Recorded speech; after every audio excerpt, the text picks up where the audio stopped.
خلينا نبلان سوا الكامبين بتاعة العيد للبزنس بتاعك. قبل العيد من 5 ل7 أيام هنصور فيديو. الفيديو ده هيبقى behind the scenes وانت بتعمل packaging order او فكرة للعيد او حتى فوتو شوت. لو انت بتبيع product يبقى السيت اب بتاعه فيه عيد. طب الهدف من الفيديوز دي ايه؟ اول حاجة ان الناس تتفرج، تعمل سيف، وكمان بعد كده تعمل شير. الفيديو ده هنشغل عليه كامبين وده هنسميه warm audience. هنسيب الكامبين شغالة لحد ما نبقى قبل العيد بيومين أو 3 أيام، وهنعمل ريتارجتنج كامبين. هنريتارجت الناس اللي شافت الفيديو، الناس اللي دخلت على البروفايل، واللي عملوا انتراكشن على أي بوست.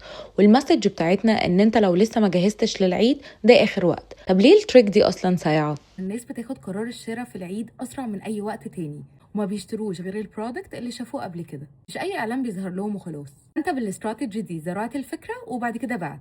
آخر تريك صغيرة، خلي بادجت الريتارجتنج كامبين أكبر من البادجت بتاعت الكامبين الأولى، وبس كده.